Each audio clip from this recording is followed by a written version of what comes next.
Welcome to Starbound. My name's Aram, and I'll be your narrator today. Nearly 500 supporters get early access to our stories, including brand new episodes of Sunspire Academy and Freyrin and Remike. If you'd like to unlock early access and support new episodes and future series, tap Join below to become a Starbound member. Now, let's get into today's story. The invasion of Earth was supposed to be routine.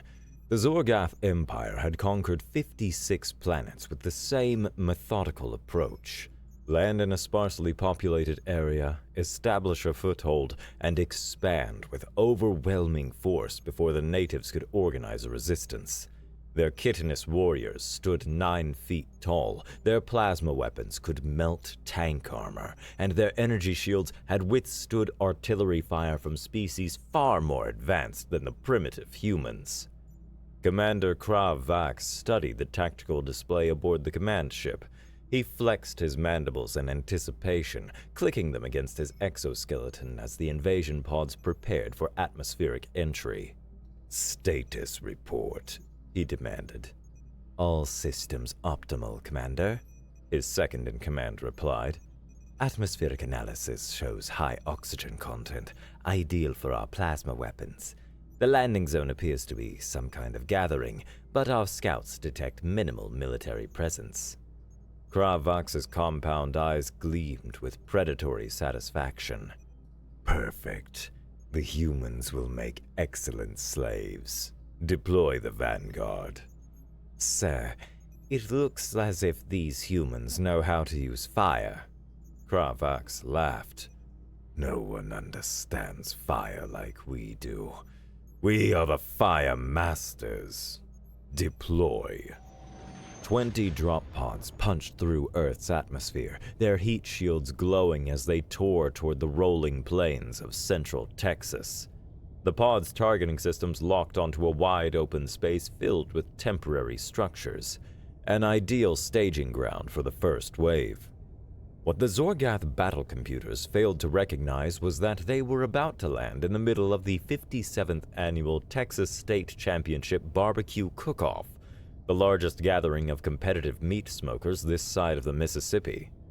As the first pod slammed into the earth between two massive smokers, Big Hank Smokey Jenkins was in the middle of his brisket inspection. The impact sent a cloud of dust across his pristine cooking station, leaving a fine layer of dirt on 12 hours of meticulous work.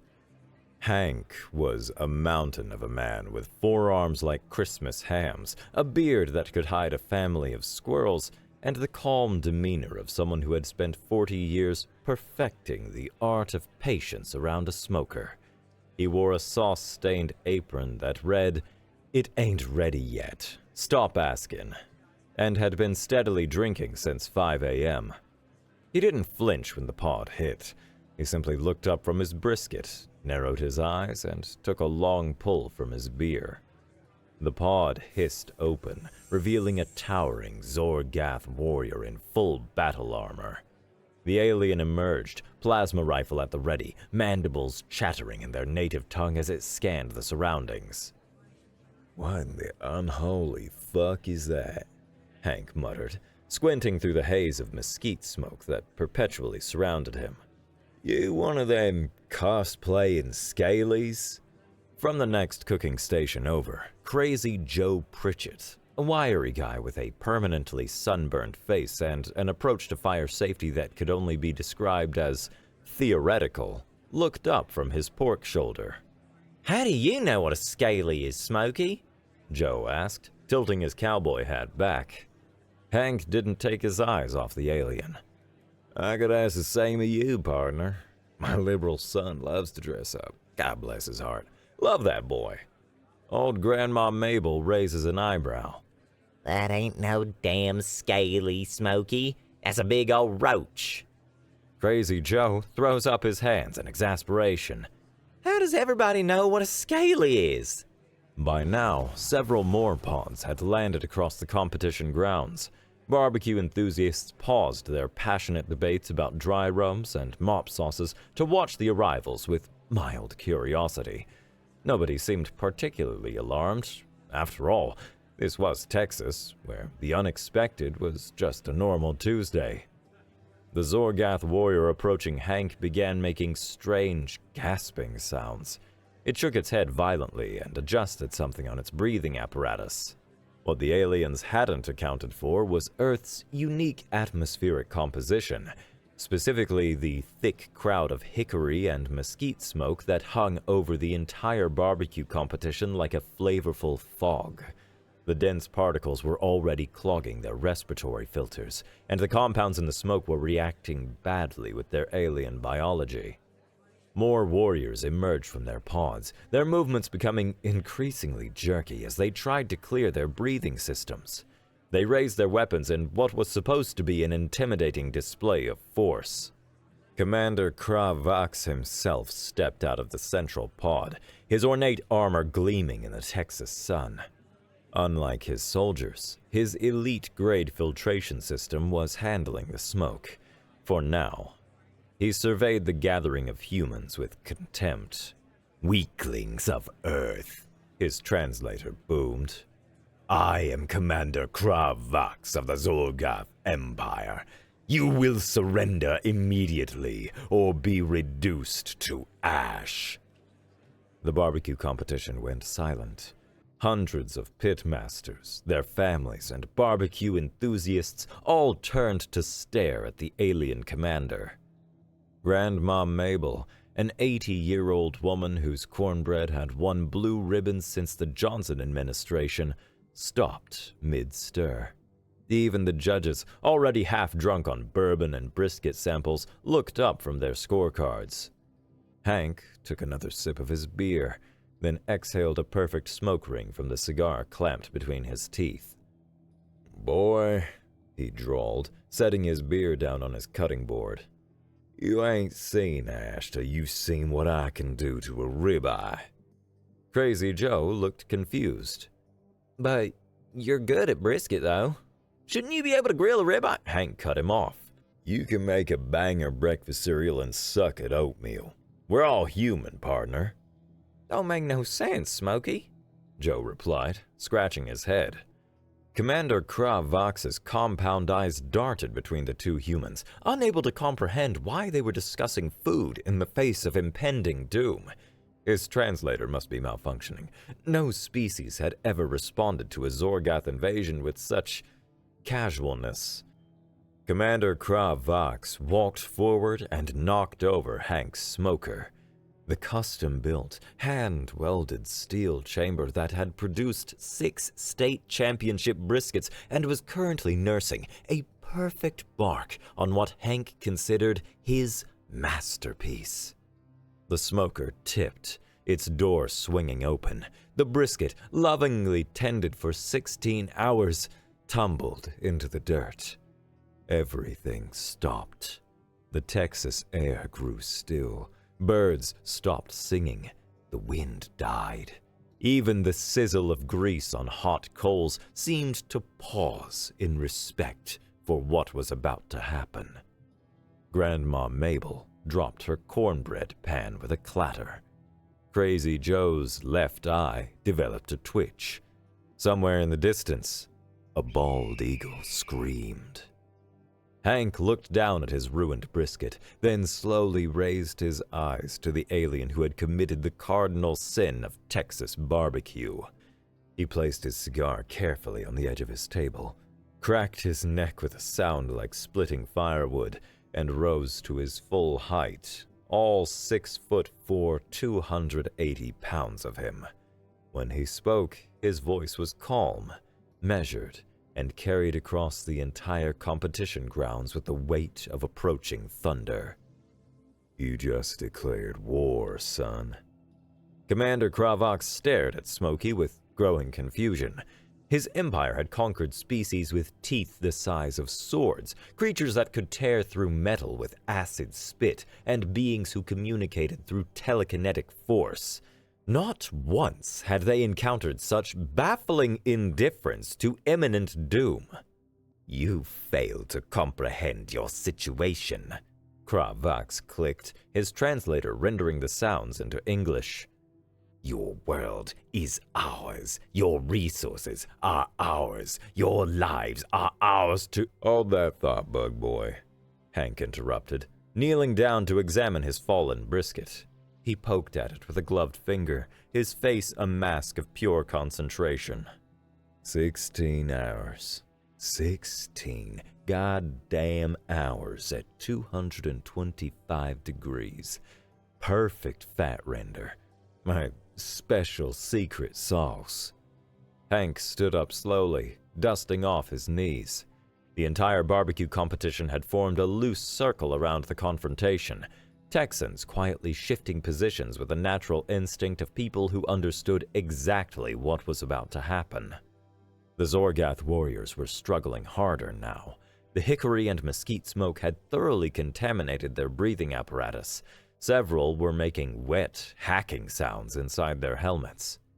Chief, One of the warriors rasped to Kra Vox. the atmospheric contaminants are— Silence! Kra Vox cut him off. He couldn't show weakness. Not in front of these primitives. Your human cooking smoke is a minor irritation. Our warriors have endured the sulfur volcanoes of Dastrox 7.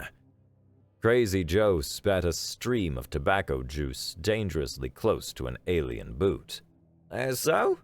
Reckon them volcanoes ain't got nothing on my ghost pepper dry rub. Made my cousin's nose bleed last summer. From breathing it? Asked a nearby competitor. Nah, from looking at it. Boy's got a weak constitution. Kra Vox raised his plasma rifle, aiming it directly at Hank's chest. Enough of this meaningless chatter. Surrender now, or face— Hank moved with surprising speed for a man his size. His hand darted out, snatching the alien's rifle barrel, and directed it skyward just as it discharged. A bolt of superheated plasma shot into the air, creating a brief flash that illuminated the surrounding area. Son, Hank drawled, his grip iron tight on the weapon. You couldn't hit the side of a barn with a truck. With his free hand, he delivered a straight to what he presumed was the alien's jaw. The Zorgath commander stumbled backwards, mandibles chittering in shock. The other warriors rushed forward, raising their weapons. Open fire! Kra Vox shrieked. Plasma bolts tore through the air. Competition tables splintered, coolers exploded, liquid smoke bottles shattered, spreading their contents across the ground. But the barbecue competitors of Texas weren't there for their first rodeo. With the practiced coordination of people who had faced hurricanes, tornadoes, and football season, they scattered for cover, taking their most precious equipment with them.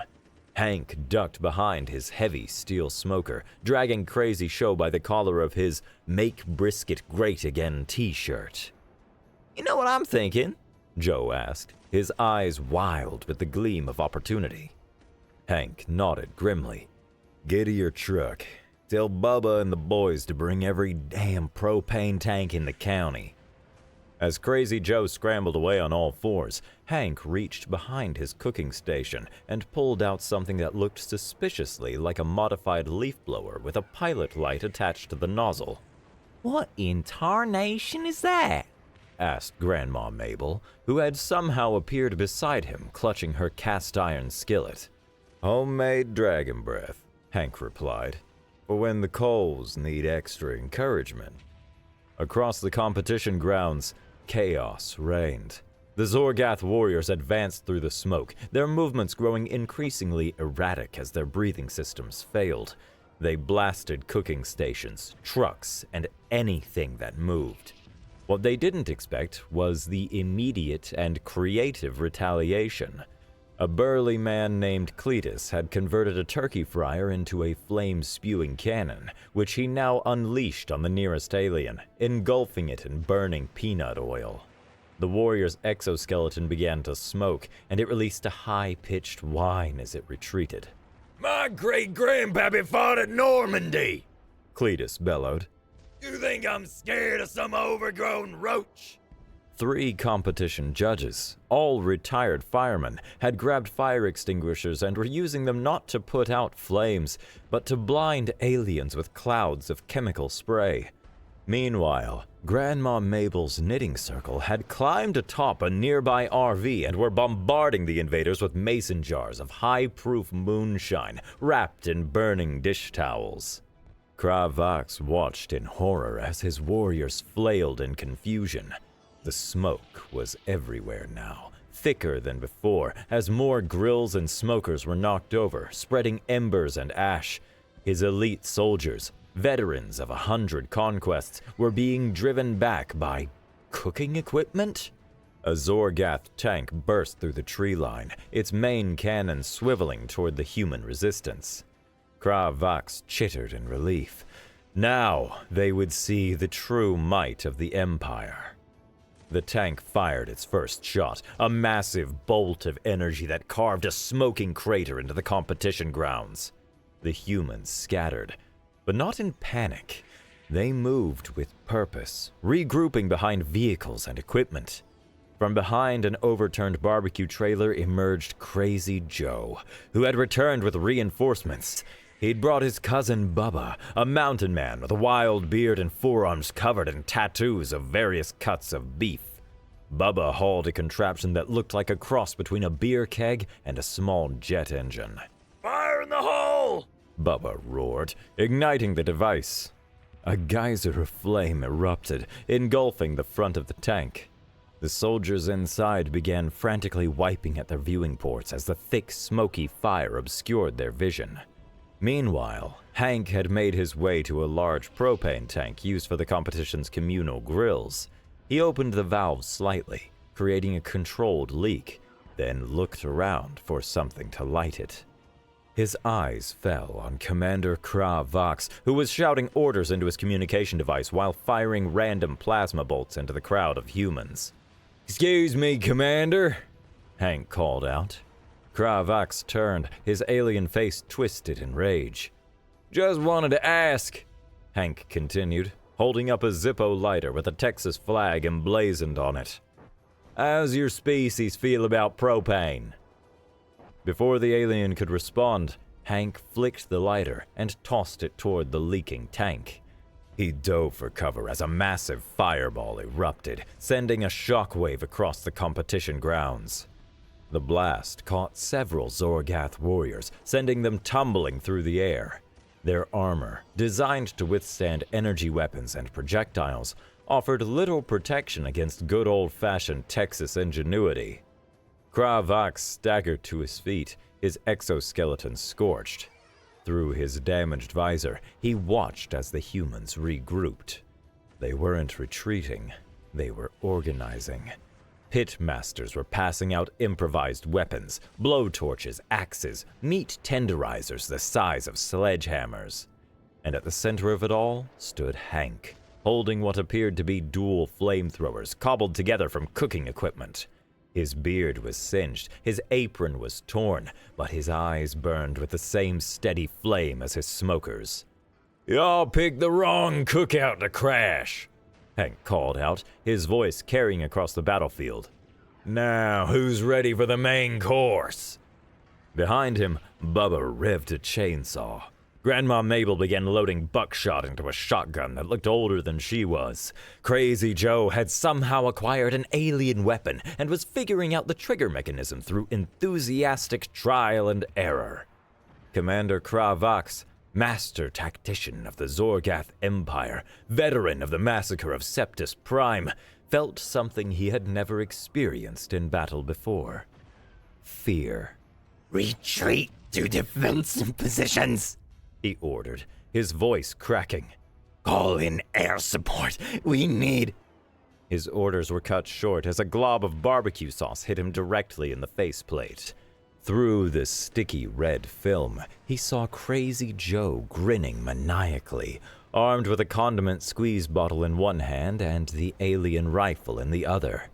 "That there's my special recipe," Joe called out. "Molasses base with a touch of habanero. Might sting a bit when it gets in them bug eyes of yours." Kravax wiped frantically at his visor, which only smeared the sauce further.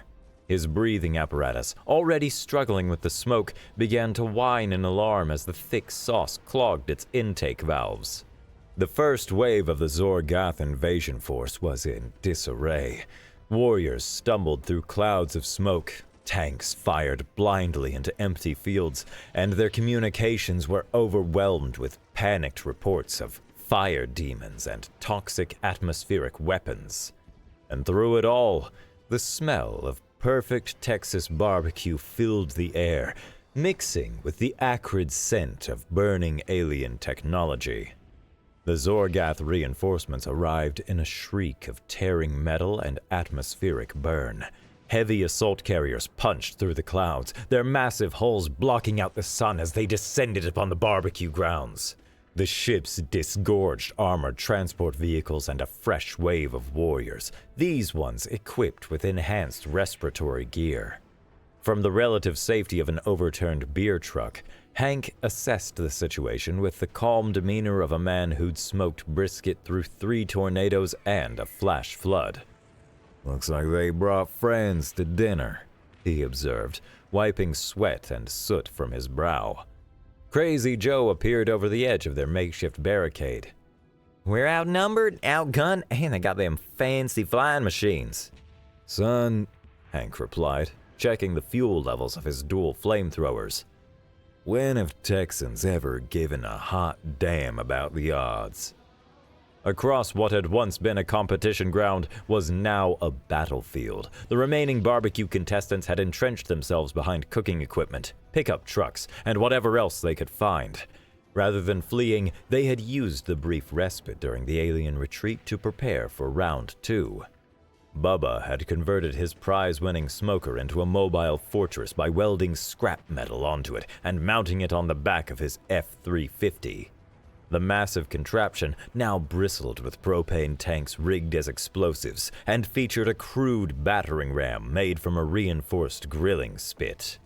"I call her meat sweets," Bubba declared proudly, patting the metal monstrosity.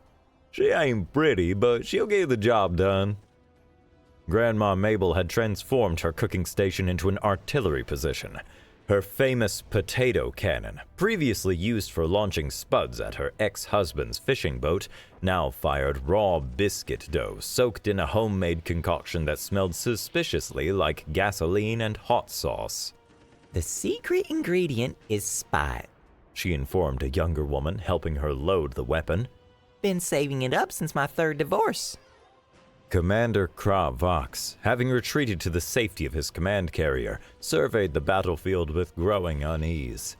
His initial force had been repelled by cooking implements. Cooking implements! The shame would haunt him to his grave. "Status report," he demanded of his second-in-command.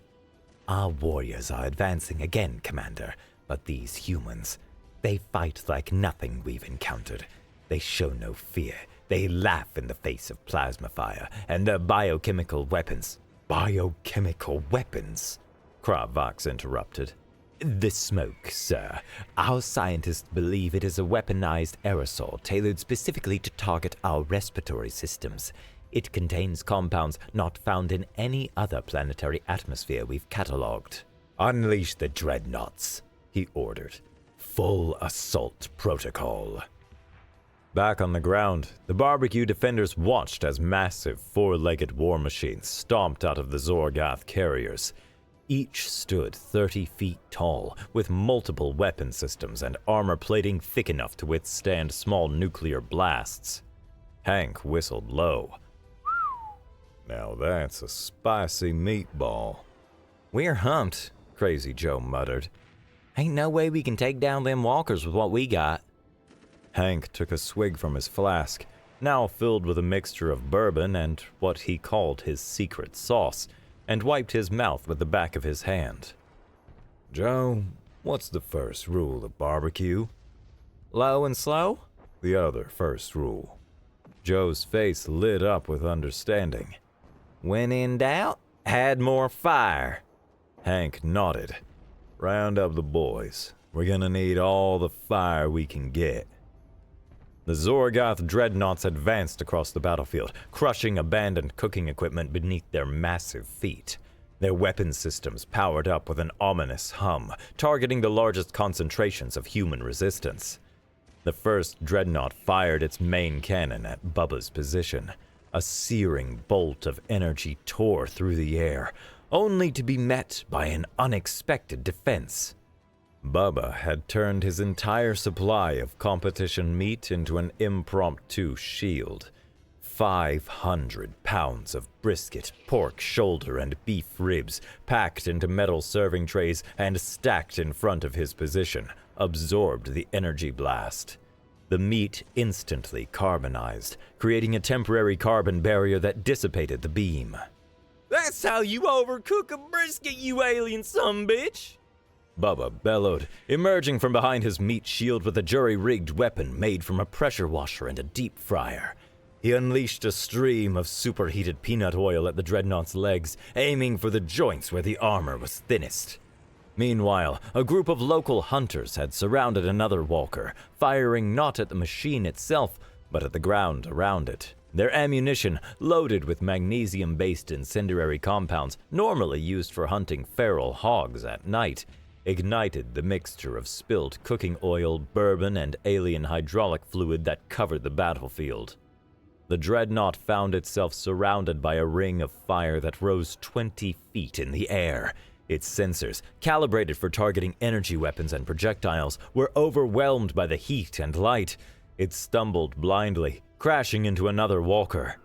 Hank had assembled a team of pitmasters at the central judging pavilion, which remained largely intact.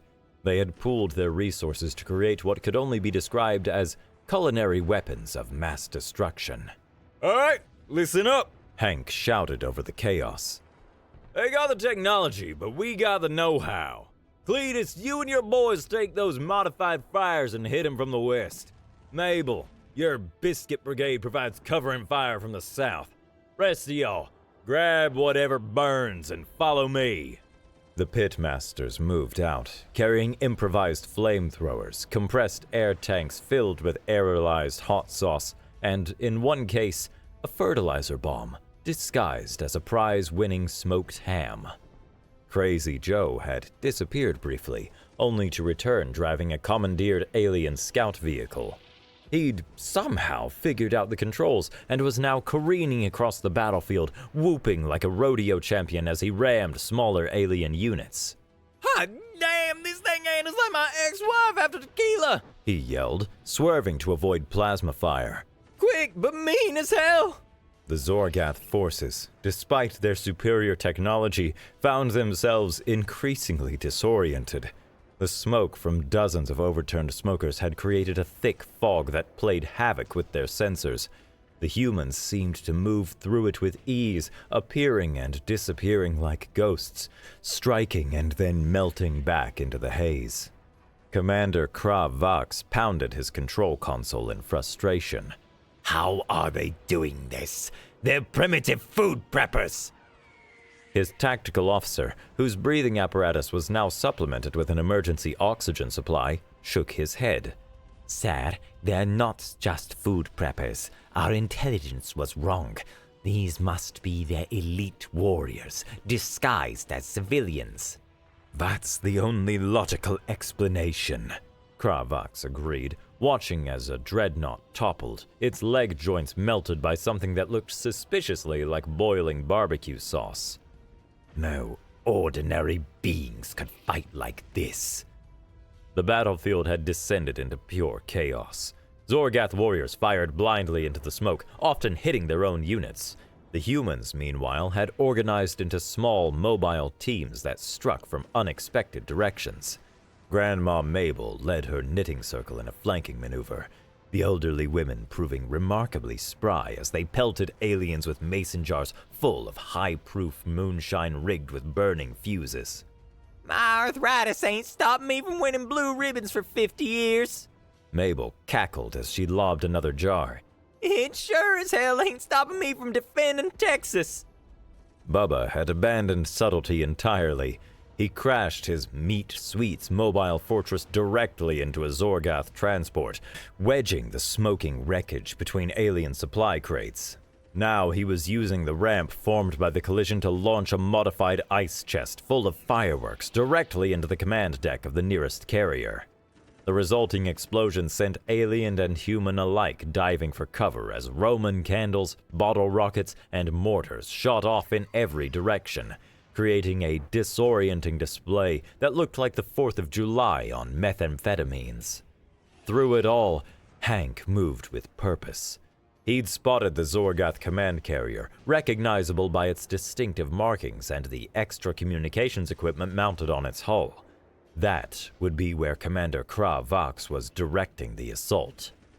Hank looked down at the device in his hand, a remote detonator connected to propane tanks he and his team had strategically placed around the battlefield during the initial alien retreat.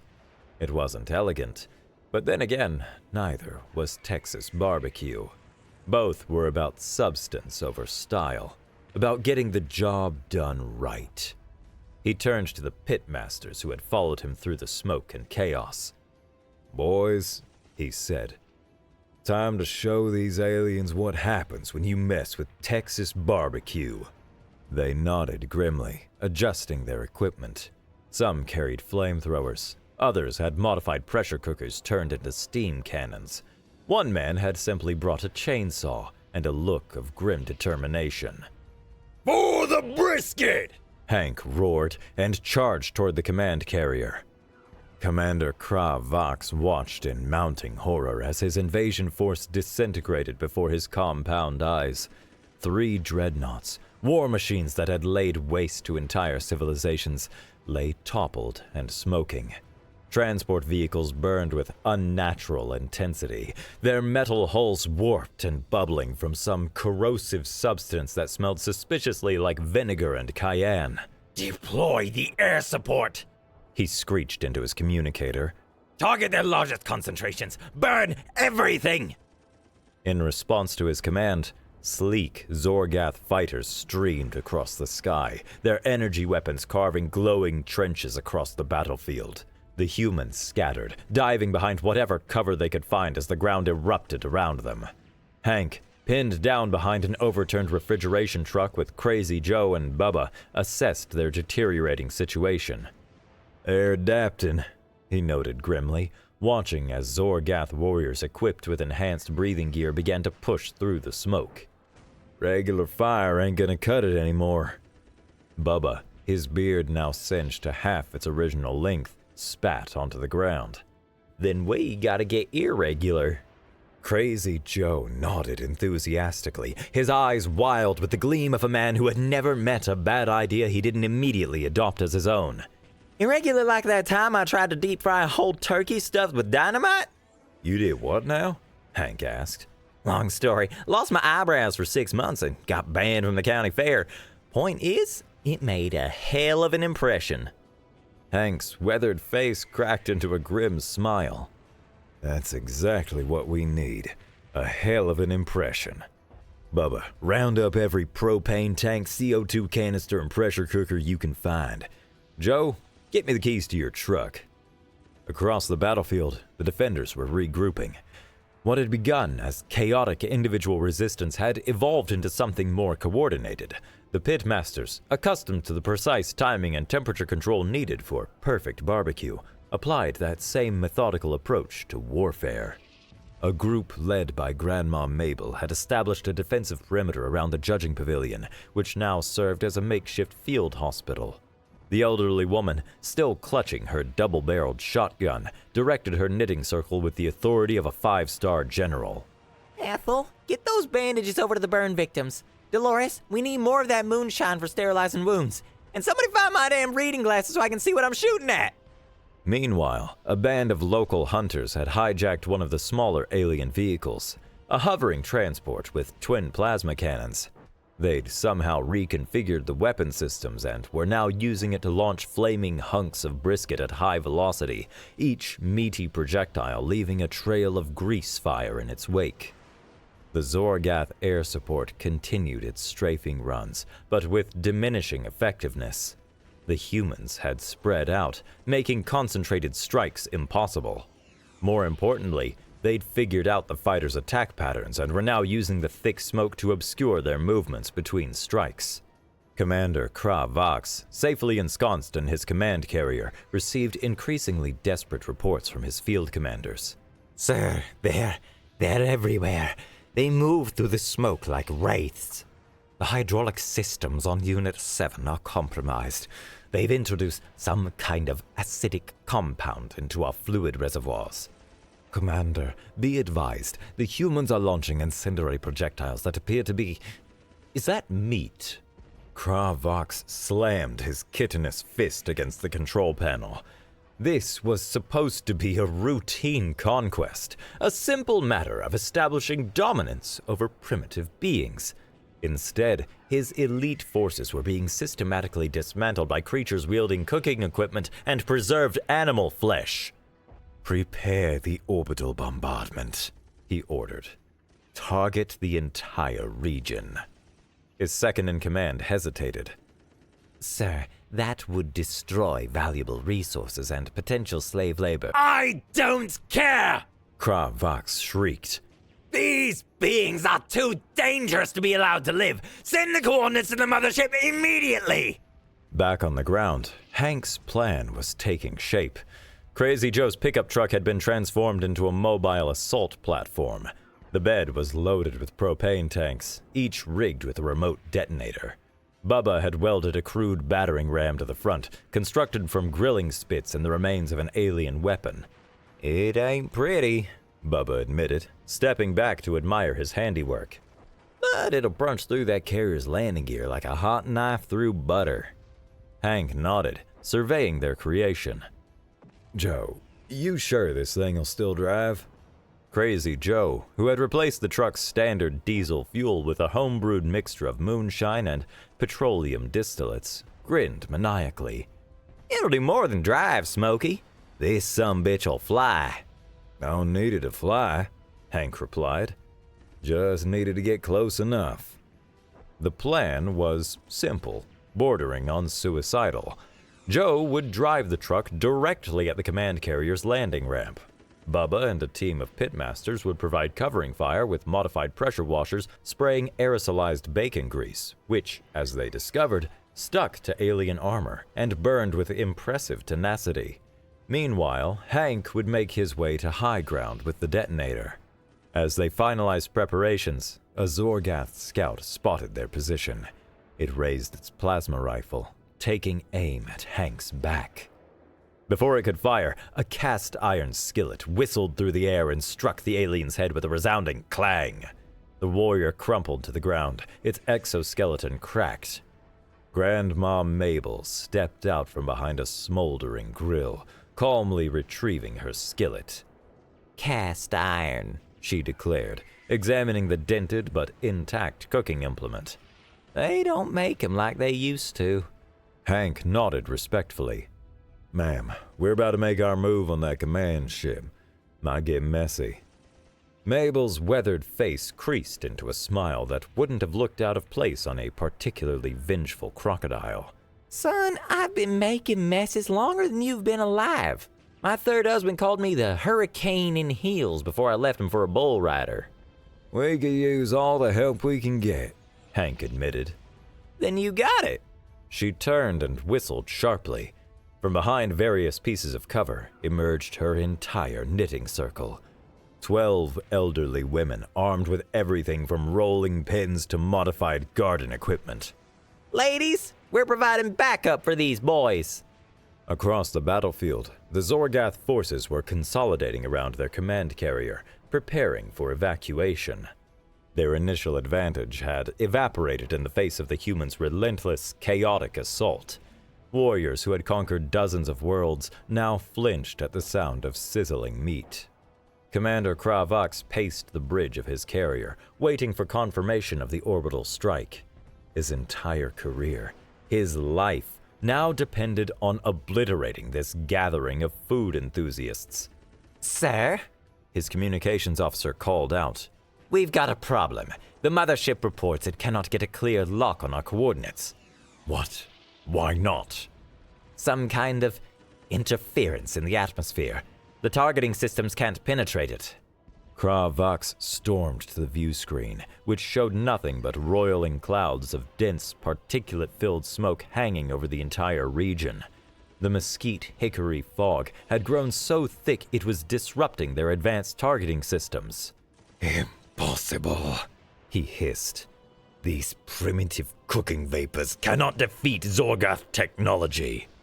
Outside, Crazy Joe gunned the engine of his modified truck. The vehicle roared to life, belching flames from its exhaust pipes as the souped-up fuel mixture ignited. Yeehaw! Joe hollered, dropping the truck into gear and flooring the accelerator. It's rodeo time, boys! The truck shot forward, pouring smoke from its tires as it barreled toward the command carrier. Zorgath warriors opened fire, plasma bolts sizzling through the air around the speeding vehicle. Bubba and his team emerged from cover, unleashing streams of flaming grease that caught several aliens in the crossfire. They writhed as the burning fat adhered to their exoskeletons, unable to extinguish the persistent flames. Grandma Mabel's knitting circle launched a barrage of improvised explosives. Pressure cookers filled with gunpowder and ball bearings, wrapped in quilting fabric that had been soaked in kerosene. The devices detonated among the Zorgath ranks, creating even more chaos and confusion. Through it all, Hank made his way to the top of a nearby water tower, the highest point overlooking the battlefield. From this vantage, he could see the entire barbecue grounds transformed into a war zone. Smoke rose from dozens of fires, alien and human technology burning side by side. He also saw something that filled him with grim determination. A massive Zorgath mothership descending through the upper atmosphere, its weapon systems charging. Crazy Joe's truck smashed through the outer defenses, its welded battering ram scattering aliens like bowling pins. Joe was cackling madly, one hand on the wheel, the other firing a modified nail gun out the window. I ain't had this much fun since the tornado hit the fireworks factory, he shouted to no one in particular. The truck reached the landing ramp of the command carrier.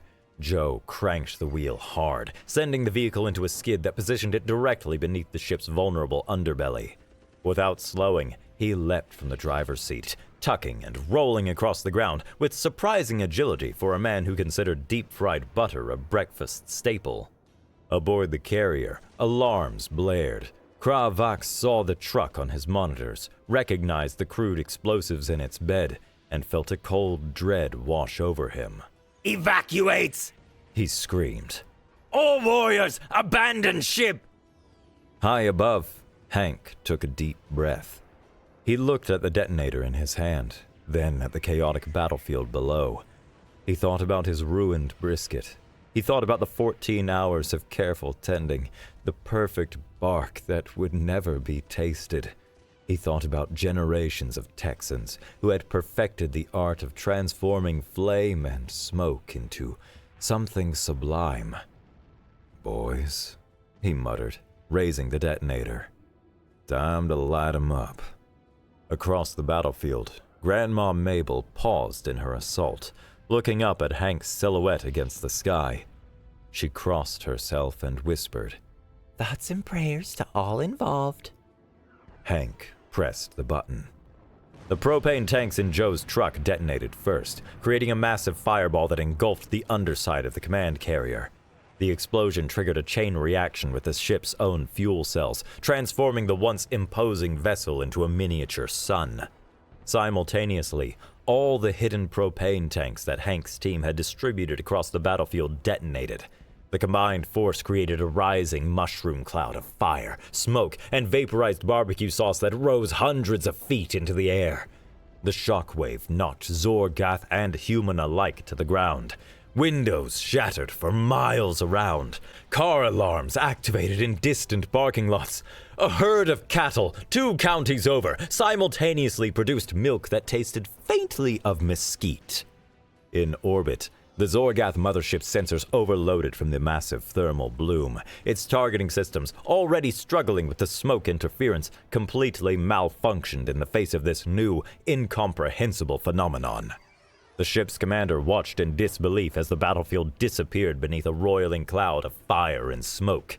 Whatever these humans were, they were clearly not the primitive beings their scouts had reported. They were demons, fire gods who had just sacrificed one of their own settlements in a display of destructive power that rivaled nuclear weaponry. "Retreat," he ordered, his voice barely audible. "Full retreat. Purge all records of this planet's coordinates from our databases." On the ground, the surviving Zorgath forces were in full retreat, abandoning equipment and wounded comrades in their desperate flight. The humans, emerging from whatever cover they'd found during the blast, watched in stunned silence as alien ships rocketed skyward. Crazy Joe, his eyebrows completely burned off and his clothes smoking, staggered to where Bubba was helping Grandma Mabel to her feet. Did we win?" Joe asked, swaying slightly. Bubba looked around at the devastation, then up at the retreating alien fleet. "Reckon we did." "Hot damn!" Joe grinned. "That calls for a beer." 3 days after what became known as the Great Barbecue Battle, a sense of normalcy had begun to return to the competition grounds, assuming your definition of normalcy included repurposed alien technology and a substantially expanded cooking area. The competitors had not only refused to cancel the event, but had instead extended it, declaring a special Victory Barbecue that had drawn attendees from across 5 states. Local news called it the most Texas response to alien invasion imaginable. Hank surveyed the transformed landscape from his rebuilt cooking station, which now featured parts salvaged from a Zorgath transport. He'd converted an alien power cell into a heat source that maintained a perfect 225 degrees without fluctuation, a pitmaster's dream. Crazy Joe wandered over, sporting fresh tattoos of crossed flamethrowers on his forearms and a t-shirt that read, "I survived the alien barbecue invasion, and all I got was this lousy 3rd-degree burn." "How's that space brisket coming along, Smokey?" Joe asked, passing Hank a cold beer. Hank lifted the improvised lid on his smoker, revealing a magnificent brisket with a bark like polished mahogany. "Turns out alien tech has its uses. This thing's cooking more evenly than anything I've ever worked with." Across the grounds, similar scenes of adaptation played out. Bubba had built a new Meat Sweets 2.0 using the legs from a fallen dreadnought, creating a mobile cooking platform that could stomp through mud, fire, and probably small buildings if the need arose. Grandma Mabel had discovered that Zorgath helmet visors, when properly cleaned, made excellent heat-resistant shields for her prized cobbler station. The governor of Texas stood on a makeshift stage constructed from salvaged alien hull plates, addressing the assembled crowd. Beside him stood military officials, FBI agents, and what appeared to be men in black, though they were doing a poor job of looking inconspicuous while eating turkey legs the size of baseball bats.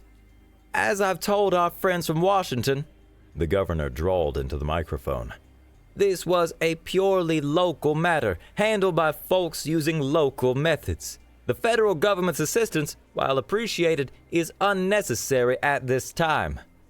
The crowd roared its approval. Texas had not only repelled an alien invasion, but had done so without outside help, using nothing but barbecue equipment and good old-fashioned ingenuity. "Furthermore," the governor continued, "I'm declaring this entire week a state holiday. Free beer for everyone for the next 7 days, courtesy of the great state of Texas." The cheers grew louder. Cowboy hats were thrown into the air. Someone fired a shotgun skyward in celebration, which was quickly followed by several more gunshots until the assembled law enforcement officials politely requested they save ammunition, in case them buggers come back. At the center of the festival, a special ceremony was underway. The competition judges, having survived the battle with varying degrees of sobriety, had reconvened to award the championship belt for the 57th Annual Texas State Championship Barbecue Cook-Off. The head judge, a portly man with a handlebar mustache and sauce stains on his shirt that predated the invasion, raised his hands for silence. "Folks, in my 30 years of judging competitive barbecue, I never thought I'd have to factor alien combat into my scoring." A ripple of laughter spread through the crowd. "But here we are. After careful consideration, and taking into account both culinary achievement and defensive contributions, this year's championship goes to..." He paused for dramatic effect, milking the moment like a true Texan. "Big Hank Smokey Jenkins for his perfect brisket and confirmed alien ship kill." The crowd erupted. Hank, uncharacteristically emotional, stepped onto the stage to accept the massive belt, which had been modified to include a piece of alien armor as a buckle. "I don't really have a speech prepared," Hank said, his voice gruff with emotion.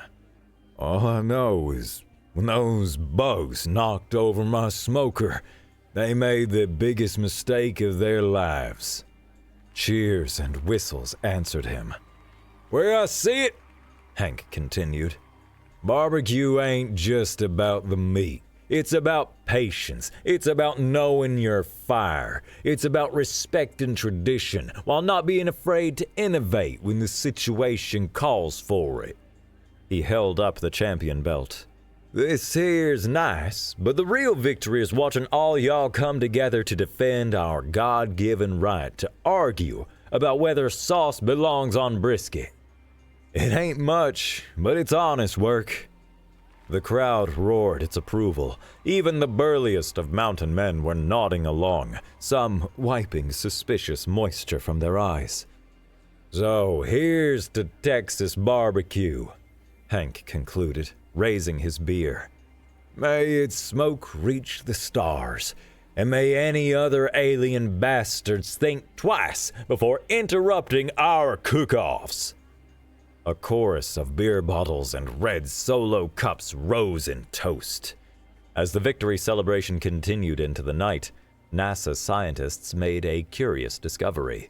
Their deep space monitoring systems detected an unusual transmission from the retreating alien fleet. A simple message broadcast on all frequencies in what appeared to be a warning to any other would-be invaders. Avoid Sol 3. Fire gods. Toxic atmosphere. Extreme hazard. When informed of this development, Hank merely chuckled and returned to his smoker, where a fresh brisket was preparing a perfect bark under the Texas stars.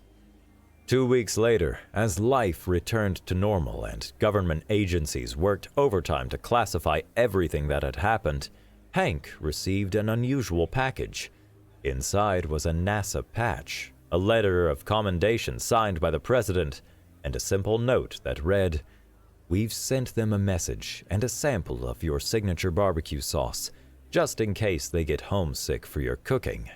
Attached was an image, a deep space probe, hastily modified, bearing a single communication directed at the coordinates of the retreating Zorgoth fleet. "Come back anytime. We got more ribs for you. Big Hank's signature barbecue sauce is guaranteed to knock you dead."